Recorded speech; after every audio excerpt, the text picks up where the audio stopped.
Assalamualaikum warahmatullahi wabarakatuh dan selamat sejahtera kepada semua pelajar tingkatan 4. Kita akan teruskan lagi subtopik berikut dalam bab 4 iaitu berkaitan dengan penyerahan Sarawak kepada British. Di akhir pembelajaran, cikgu mengharapkan para pelajar semua dapat menjelaskan sebab dan proses penyerahan Sarawak kepada British serta membuat penilaian akan kepentingan berwaspada dalam membuat sebarang tindakan. Untuk subtopik ini, ada 3 tahap penguasaan yang akan diuji kepada para pelajar iaitu TP1, TP2 dan TP3. Okey. Pada paparan di hadapan, para pelajar boleh melihat gambar yang tertera iaitu pertama adalah Rosli Dobi. Okey, yang mana kita akan belajar kisahnya nanti di pertengahan tajuk ini merupakan watak utama di dalam cerita penyerahan Sarawak kepada British. Manakala gambar yang kedua iaitu yang ni adalah daripada keturunan keluarga Brooke. Manakala gambar di tengah adalah salah satu bentuk bantahan penduduk Sarawak terhadap British. Kita teruskan lagi subtopik 4.4. Penyerahan Sarawak kepada kerajaan British. Mohon para pelajar buka buku teks dan membaca bersama-sama dengan cikgu sambil melihat slide ini. Selepas Perang Dunia Kedua, selepas Jepun kalah lah maksudnya, Sarawak diserahkan kepada British. Ayat ini, di Sarawak diserahkan kepada British, pelajar lihat yang warna kuning. Sebelum ini Sarawak di bawah kuasa keluarga Brooke. Sarawak bukan bawah British. Sarawak di bawah kuasa Brooke.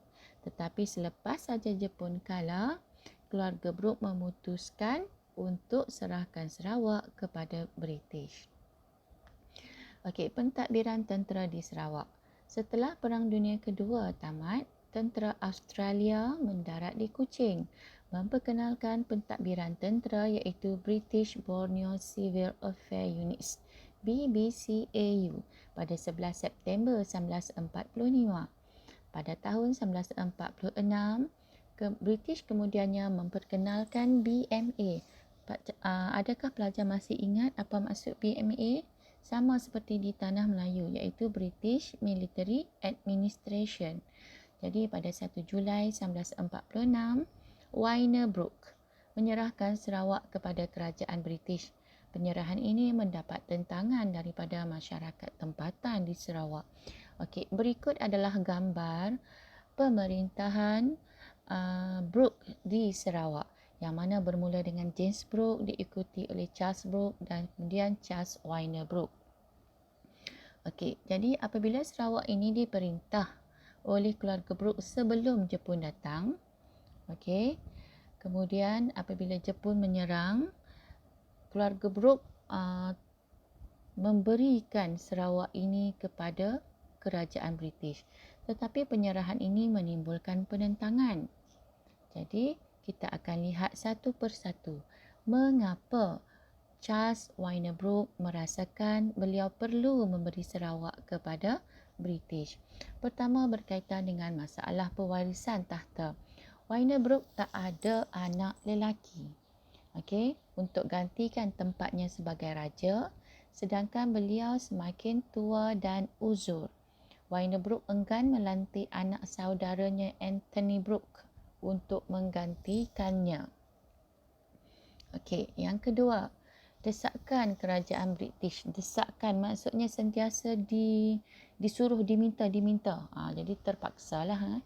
Pada 19 Jun 1944, pejabat tanah jajahan mendesak Wainer Brooke memberikan kuasa yang lebih luas kepada British. Kenapa British nak Sarawak? Cuba tengok di bawah. British dapat menguasai kekayaan ekonomi dan menjaga kepentingan pelaburan British di negara itu. Jadi maksudnya di sini British mendesak Wainer Brooke, serahlah Sarawak ni ke aku. Lebih kurang macam itulah ayatnya. Pasal apa sebenarnya? Kerana ada udang di sebalik batu, iaitu British ni mahu menguasai kekayaan Sarawak dan juga mahu menjaga kepentingan pelaburan yang mereka lakukan di Sarawak. Okey, masalah kewangan. Yang ketiga disebabkan masalah kewangan. Wynebrook menghadapi masalah kewangan untuk memulihkan Sarawak. Okey, selepas tercetusnya Perang Dunia Kedua. Awak kena faham, pertama sekali kisahnya selepas Perang Dunia Kedua, selepas perang. Okey, banyaklah benda yang musnah. Antaranya kalau di Sarawak, lumbung minyak, ladang getah, pendidikan, kesihatan, jalan raya, lapangan terbang. Semuanya rosak, semuanya musnah, ekoran perang. Jadi Wynebrook ni tidak ada kewangan yang cukup untuk membangunkan semula Sarawak. Jadi Wynebrook merasakan adalah lebih baik memberikan Sarawak kepada kerajaan British. Okey, cuba tengok yang bawah. Semasa Sarawak berada di bawah pemerintahan Jepun, kerajaan sementara telah diwujudkan. Jadi, maksudnya Jepun ni ada di Sarawak. Walaupun begitu, Jepun masih lagi memberi ruang kepada keluarga Brooke untuk mentadbir Sarawak. Jadi pada masa itu yang mentadbir adalah Bertram Brooke dan Anthony Brooke. Okey. Pada masa itu, Oliver Stanley ni, setiausaha tanah jajahan British, pernahlah berunding dengan mereka berdua supaya British boleh mengambil Sarawak. Tapi apa jawapan Bertram dan Anthony? Mereka tak setuju. Sebaliknya, bila Jepun kalah, Charles Wynebrook kembali semula ke Sarawak, dia membuat keputusan untuk menyerahkan Sarawak kepada British. Okey.